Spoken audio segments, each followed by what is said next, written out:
스승이 제자에게 묻는다. 만약 누군가의 화살에 맞으면 아프겠는가? 제자가 대답한다. 아픕니다. 스승이 다시 묻는다.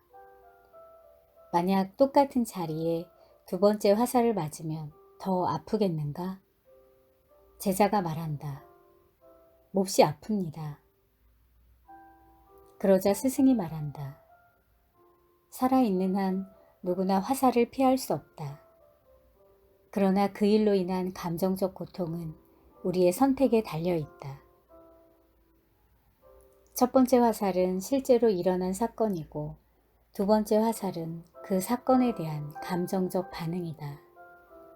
상실과 실패와 재난은 누구의 삶에나 일어난다. 그러나 고통의 대부분은 실제의 사건 그 자체보다 그것에 대한 감정적 반응으로 더 심화된다. 인생이 고통이라고 말하지만 우리가 가장 많이 맞는 화살은 스스로 자신에게 쏘는 두 번째 화살이다. 첫 번째 화살을 맞을 때마다 우리는 즉각적으로 두 번째 화살을 자신에게 쏘기 시작하며 이 두 번째 화살이 첫 번째 화살의 고통을 몇 배나 증폭시킨다.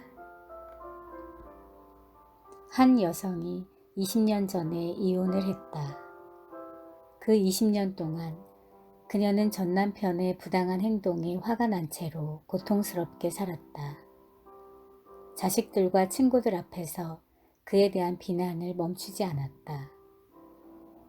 그리고 어떤 남자도 믿지 않았기 때문에 누구와도 한 달 이상 관계를 지속하지 못했다. 스스로 쏜 두 번째 화살이 너무 많이 박혀 있어서 사랑의 감정이 싹틀 공간이 없었다.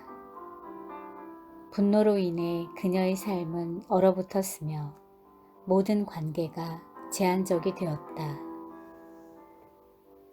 백혈병 선고를 받고서야 그녀는 분노를 무덤까지 가져가고 싶지 않다는 것을 깨달았다. 사랑하지 않고 삶을 허비한 것이 너무 후회되었다. 인생 수업의 저자 엘리자베스 퀴블러 로스를 찾아온 그녀는 평화롭게 살 수는 없었지만 평화롭게 죽고 싶다고 고백했다. 스스로에게 쏜 두 번째 화살이 자신의 삶을 망쳤음을 늦게야 깨달은 것이다. 이미 잃어버린 것에 집착하는 것은 지금 가지고 있는 것마저 잃는 지름길이다. 불쾌한 사건이 심리적 불행으로 이어지는 경우는 흔하다. 차를 운전하고 가는데 다른 차가 방향 지시등도 없이 끼어든다. 우리는 금방 흥분해서 감정적이 된다. 두 번째 화살이 이성을 마비시키고 맥박수를 증가시킨다. 주말을 비워두고 명상 프로그램에 등록했는데 하루 전에야 취소 연락이 온다. 숲속 명상센터에서 마음의 평화를 얻으려던 계획은 한순간에 분노의 감정으로 바뀌어 주최 측과 자신에게 두 번째 화살을 쏘기 시작한다. 선의의 마음을 가지고 도와주었는데 돌아온 것은 배신이다. 형제와 친구 사이에서 흔히 일어나는 일이다. 그 경험만으로도 상처가 큰데 두고두고 우리를 괴롭히는 것은 스스로에게 쏘는 감정적 화살이다. 내 친구가 터무니없는 누명을 쓴 적이 있다. 그로선 억울한 일이었지만 인간 심리의 왜곡된 면을 바로잡기는 쉽지 않다. 진실하고 정의롭다고 자부하는 이들도 자신의 이익과 질투심 때문에 누군가를 희생양으로 삼곤 한다. 이 악의적인 비난 때문에 그와 가깝던 이들까지 등을 돌렸다.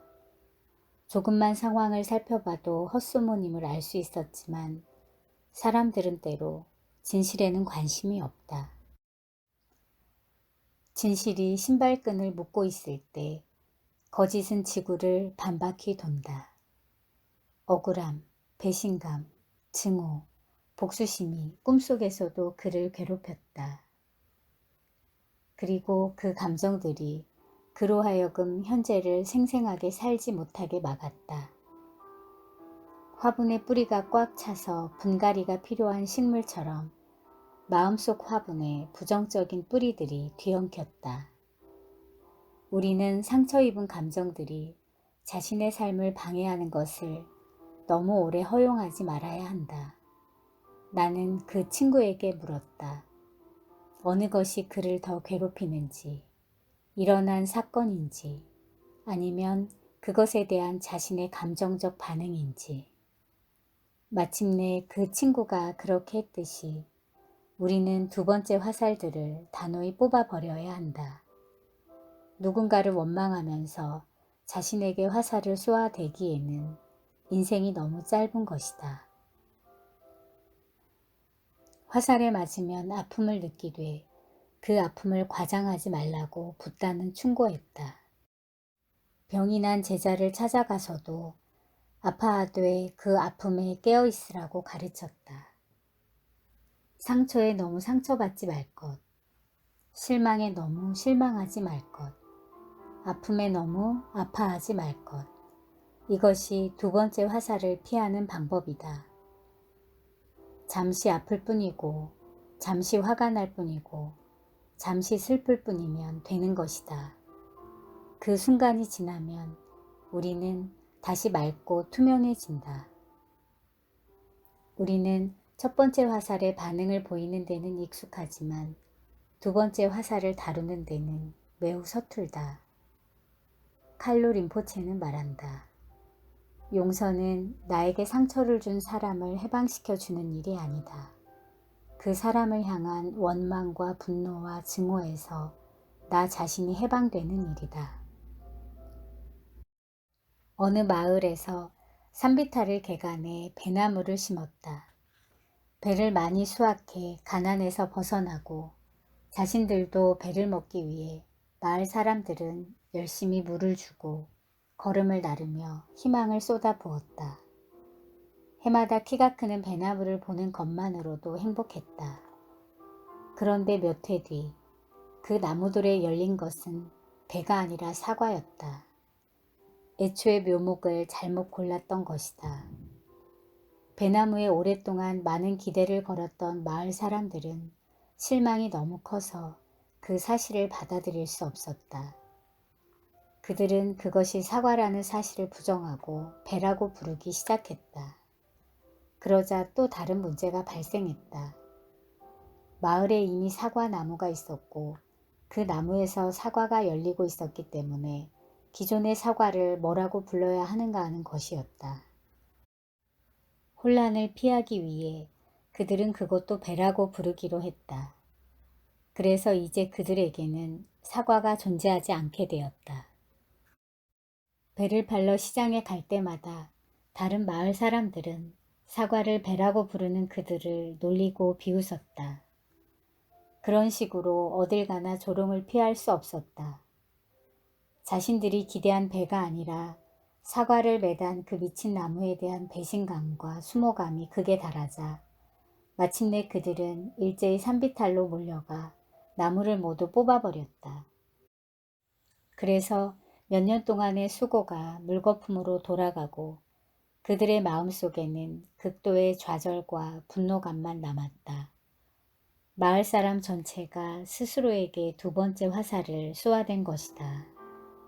이청준의 단편소설 미친 사과나무의 줄거리이다. 배가 열리기 원하지만 사과가 열리는 경우는 허다하다. 삶에서 일어나는 대부분의 고통은 마음속에서 상상한 배와 현실의 사과가 일치하지 않을 때 일어난다. 누구에게나 일어나는 그 사건들을 우리는 즉각적으로 개인화시키고 감정을 투영한다. 일어난 일이 아니라 일어난 일에 대한 우리의 해석이 우리를 더 상처 입히는 것이다. 고통으로부터의 자유는 문제로부터의 해방이 아니라 문제를 더 복잡하게 만들지 않는 마음에서 온다. 밖에서 날아오는 화살은 피하거나 도망치면 그만이다. 그러나 자기 안에서 스스로에게 쏘는 화살은 피할 길이 없다. 정신의 가장 해로운 일이 되새김이다. 마음속의 되새김은 독화살과 같다. 문제를 느끼는 것은 좋다. 그러나 그 문제 때문에 쓰러지지는 말라 라는 말이 있다. 첫 번째 화살을 맞는 것은 사실 큰일이 아니다. 그 화살은 우리의 선택에 달린 것이 아니기 때문이다. 첫 번째 화살 때문에 자신에게 두 번째 화살을 쏘는 것이 더 큰일이다. 이 두 번째 화살을 피하는 것은 마음의 선택에 달려 있다. 외부의 일에 자신의 삶을 희생하지 않겠다는 강한 의지이다. 자신이 원치 않는 일들이 일어날 때마다 이것을 기억해야 한다. 나는 나 자신에게 두 번째 화살을 쏠 것인가? 삶은 고통스럽다. 그러나 어리석으면 더 고통스럽다. 사람들이 당신에게 어떻게 하는가는 그들의 카르마가 되지만 그것에 대해 당신이 어떻게 반응하는가는 당신 자신의 카르마가 된다는 말은 진리이다. 어떤 사람이 베트남 출신의 영적 스승 틱나칸에게 물었다. 피안에 도착해서도 여전히 고통을 경험합니까? 깨달음에 이른 후에도 고통받는 일이 생기느냐는 질문이었다. 이에 틱나칸은 말했다. 물론이다. 고통스러운 일은 일어난다. 그러나 그것을 다루는 기술을 알고 있으면 그 고통을 행복으로 바꿀 수 있다. 그 기술은 자신이 지금 자기에게 화살을 쏘고 있다는 것을 알아차리는 일이다. 알아차리는 순간 화살 쏘기를 멈추게 된다. 그것이 알아차림의 기적이다.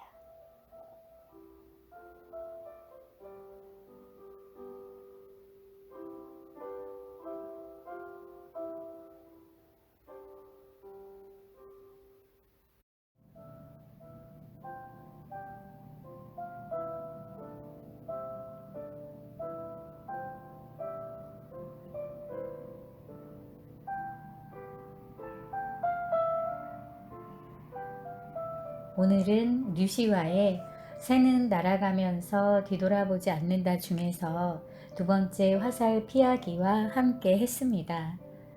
저는 본문 내용 중에서 밖에서 날아오는 화살은 도망치면 그만이다.